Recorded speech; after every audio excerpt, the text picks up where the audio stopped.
और मेरे वरिष्ठ सहयोगी बलराम पांडे जुड़ गए हैं। वो तस्वीरें भी दिखाएंगे सदन की कि आज किस तरह से तस्वीरें सामने आ रही हैं, साथ ही बताएंगे कि इस मामले पर अब कौन सा नया मोड़ आगे आ सकता है। बलराम, विवाद क्या है वो तो हम अपने दर्शकों को ग्राफिक्स के जरिए बता ही रहे हैं कि 47 लोगों ने वोट देते समय मोबाइल फोन साथ रखा था और बीजेपी ने बाद में इसे मुद्दा बनाया। बार बार सदन स्थगित होता रहा। आज क्या होगा? नए सिरे से वोटिंग, फिर से एबीसीडी शुरू हो जाएगी?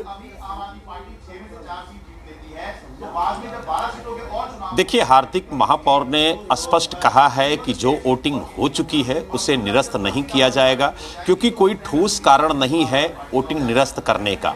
और उन्होंने बीजेपी के पार्षदों से ये भी कहा था कि वो हमें ठोस कारण दें कि हम किस वजह से वोटिंग निरस्त करें। अगर वो ठोस कारण देते हैं तो हम वोटिंग निरस्त कर देंगे, क्योंकि 2 दिसंबर को चुनाव आयोग ने नोटिस जारी करके ये कहा था कि जब एमसीडी का चुनाव होगा तो उसमें जो मतदाता हैं वो अपने मोबाइल फोन को पोलिंग बूथ के अंदर ले जा सकते हैं। इससे पहले इलेक्शन कमीशन ने कभी ये नहीं कहा था कि जो मतदाता हैं वो पोलिंग बूथ के अंदर अपना मोबाइल ले जा सकते हैं। लेकिन इलेक्शन कमीशन ने ये शर्त रखी थी कि जो मतदाता अपने फोन को लेकर के अंदर जाएंगे वो फोन को साइलेंट करेंगे, यानी पोलिंग बूथ के अंदर उन फोन का इस्तेमाल नहीं किया जाएगा। क्योंकि ये आदेश इसलिए दिल्ली इलेक्शन कमीशन ने दिया था क्योंकि उनको ये जानकारी मिली कि जो महंगे मोबाइल होते हैं, जो अच्छे मोबाइल होते हैं, उन्हें मतदाता दूसरों को नहीं देते हैं, लिहाजा वो पोलिंग बूथ से बिना मतदान किए वापस आ जाते हैं। इसलिए पोलिंग बूथ पर ज़्यादा से ज़्यादा मतदान हो और मतदान को बढ़ावा देने के लिए चुनाव आयोग तरह तरह की योजनाएं लेकर के आता है, जैसे सेल्फी पॉइंट बनाए जाते हैं या तमाम तरीके की योजनाएं लाई जाती हैं। तो उसी को मद्देनजर रखते हुए ये आदेश दिया गया था। और यही वजह है कि जब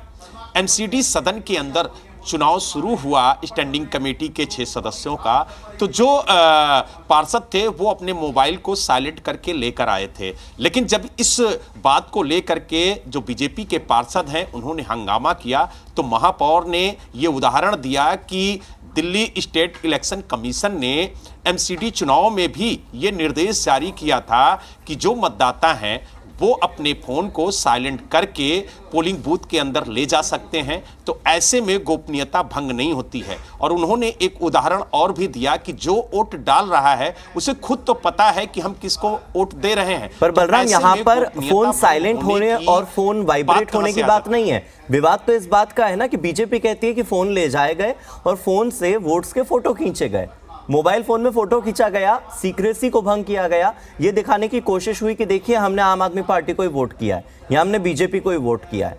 ऐसा 47 पार्षदों पर आरोप लग रहा है। बीजेपी का जो असली विवाद है वो तो इस बात को लेकर है कि उनके मोबाइल फोन में वोटिंग के फोटोज हैं। फिर देखिए हार्दिक, अगर ये आरोप लगा रही है भारतीय जनता पार्टी, तो महापौर ने कहा है कि आप प्रूफ दीजिए कि अगर वो फोटो खींचे गए हैं तो वो फोटो किसी को सेंड हुए हैं या मोबाइल में हैं। आप किस बेस पर, किस आधार पर ये आरोप लगा रहे हैं। लेकिन आज सुबह 10 बजे दोबारा सदन की कार्रवाई शुरू होगी और देखने वाली बात यह होगी कि इस मुद्दे को लेकर के आज एक बार फिर से जो बीजेपी के पार्षद हैं वो हंगामा करते हैं या नहीं। क्योंकि बार बार जब सदन की कार्रवाई पिछले 23 घंटे के करीब चली थी तो पूरी रात कार्रवाई चली, लेकिन पूरी रात हंगामा हुआ और बार बार सदन स्थगित हुई। करीब 13 बार सदन की कार्रवाई स्थगित करनी पड़ी। और आपको सीधे तस्वीरों के माध्यम से दिखाएंगे कि किस तरीके से इस वक्त सदन पूरी तरह से साफ सुथरा लग रहा है, पूरी तरह से सन्नाटा पसरा हुआ है। 10 बजे सदन की कार्रवाई शुरू होगी और लगभग 9:30 बजे से जो पार्षद हैं वो सदन के अंदर आना शुरू हो जाएंगे। और आप देख सकते हैं कि किस तरीके से वोटिंग को लेकर के तैयारी की गई है।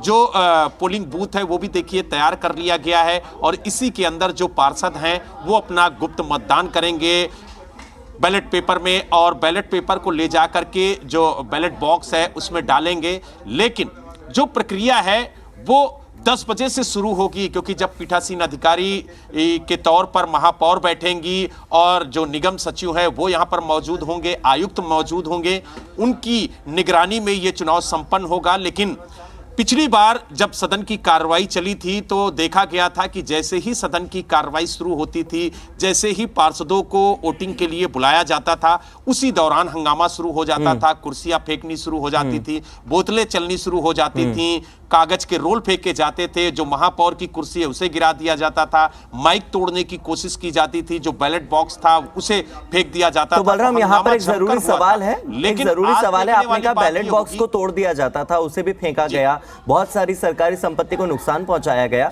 तो जिस बैलेट बॉक्स के अंदर वोट है वो सुरक्षित है या नहीं है? क्योंकि नए सिरे से वोटिंग तो तभी होगी जब वो जो वोट्स हैं वो सुरक्षित रखे गए हों। अगर बैलेट बॉक्स के साथ तोड़फोड़ हुई होगी तो वोट्स के साथ छेड़छाड़ हो गई होगी।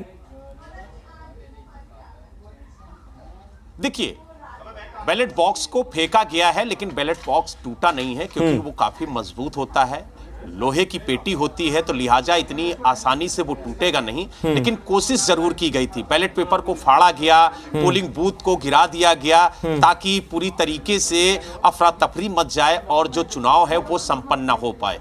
यही वजह है कि आज जब पीठासीन अधिकारी की कुर्सी पर महापौर बैठेंगी तो उन्होंने कहा है कि सबसे पहले हम जो दो दोषी पार्षद हैं भारतीय जनता पार्टी के, रेखा गुप्ता और अमित नागपाल, इन दोनों के खिलाफ हम कार्रवाई करेंगे और किस तरीके की कार्रवाई होगी इसका भी हम सदन के अंदर चर्चा करेंगे।